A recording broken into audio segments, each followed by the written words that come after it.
برطانیہ کا یورپی یونین سے علیحدگی کے بعد لوکل کاروبار پر اس کے اثرات کے حوالے سے برسٹل میں بزنس سے تعلق رکھنے والی پاکستانی کمیونٹی کے افراد کا دنیا نیوز سے بات کرتے ہوئے کہنا تھا کہ کرونا وائرس کی موجودگی کی وجہ سے فی الحال بریگزٹ کے اثرات کا اندازہ لگانا مشکل ہے۔ تفصیلات جانیے جہانگیر اوان کی اس رپورٹ میں۔ بریگزٹ کے بعد جو سب سے بڑا پرابلم بزنسز نے فیس کیا ان ریسنٹ پاسٹ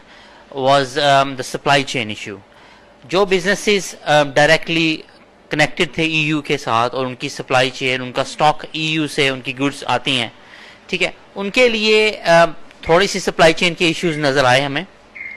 اور وہ ایشوز اس وجہ سے نظر آئے کیونکہ بہت سارے بزنسز نے اپنا EORI نمبر جو ہے وہ اپلائی نہیں کیا تھا۔ بیسیکلی گورنمنٹ نے ایک نمبر رجسٹریشن پروسیس شروع کیا بزنسز کے لیے کہ وہ اپنی کمپنی کو رجسٹرڈ کروائیں economic operator registration identification number کے لیے۔ وہ بیسیکلی وہ نمبر ہوتا ہے جو کسٹم اتھارٹیز EU اور UK کے بارڈر پہ کسٹم ڈیکلیریشن میں یوز کرتی ہیں، اور ان کی وجہ سے جو سٹاک کی جو موومنٹ ہے اس میں آسانی پیدا ہوتی ہے۔ اس کی وجہ سے وہ نمبر نہ ہونے کی وجہ سے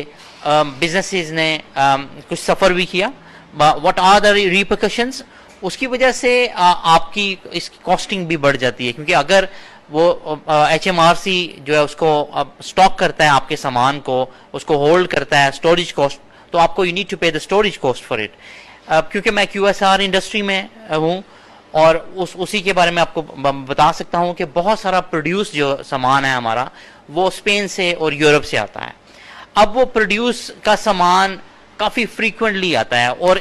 اس تسلسل سپلائی چین کے نہ ہونے کی وجہ سے اس میں ڈیلیز آئے ہیں، اور ڈیلیز آنے کی وجہ سے اس کی کاسٹنگ بھی بڑھی ہے، اور کیونکہ یہ ایکسٹرا پروسیجر انوالو ہو گئے ہیں، اب وہ فری موومنٹ جو پہلے تھا ہمارا EU کے ساتھ وہ نہیں رہا۔ جہاں تک آپ کے ہیومن ریسورس کا تعلق ہے، کیونکہ پہلے آپ لوگ امپلوائے کر لیتے تھے، EU سے جو لوگ آتے تھے ان کو ایزیلی ان کے پاس رائٹ ٹو ورک ہوتا تھا، جو اب نہیں ہے۔ تو یہ چیزیں ابھی شاید ان کا امپیکٹ اتنی کلیئرلی نظر نہیں آنا شروع ہوا، کیونکہ now the priority is to vaccinate the people and come back and bring the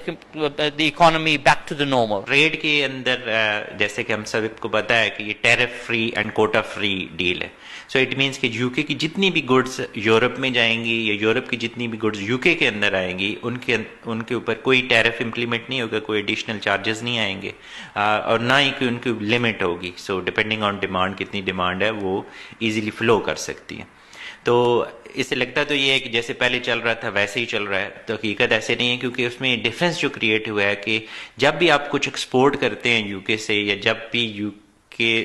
import کرتا ہے کوئی چیز یورپ کے اندر سے، تو پہلے کوئی ڈاکومنٹیشن انوالو نہیں ہوتی تھی۔ اب ہر ایکسپورٹ اور ہر امپورٹ کے اوپر آپ کو ایک کسٹم کے ریلیٹڈ ایک فارم ہوتا ہے، وہ فل کرنا پڑتا ہے، تو کچھ آپ کہہ لیں کہ ڈاکومنٹیشن انکریز ہو گئی ہے، اس کی وجہ سے ٹائم بڑھ جاتا ہے، اس کی وجہ سے جو کاسٹ ہے لائک فار ایگزامپل وہ بھی بڑھ جاتی ہے۔ تو یہ ایک ون آف دا ریزن ہے کہ جو اس وقت بزنسز فیس کر رہے ہیں۔ جہاں تک میرا خیال ہے ڈیفینیٹلی بزنسز جو ہیں وہ افیکٹ ہوئے ہیں، کیونکہ جہاں پہ فری ٹریڈ تھی یورپی یونین کے ساتھ تو چیزوں کی کاسٹ جو ہے وہ بڑھ گئی ہے، لیبر جو تھی یورپی یونین سے آنے والی وہ اسٹاک ہوئی ہے، تو اس کی وجہ سے بھی کافی فرق پڑا ہے۔ ہم لوگ چونکہ لیٹنگ کے بزنس میں ہیں تو اس سے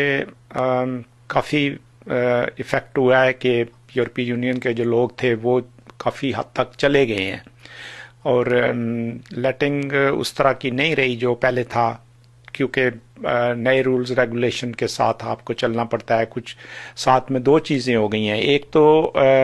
جو ہے یورپی یونین کی علیحدگی کا ہوا ہے، اور دوسرا جو ہے وہ COVID-19 کا جو ہے وہ آ گیا بیچ میں۔ ابھی کوئی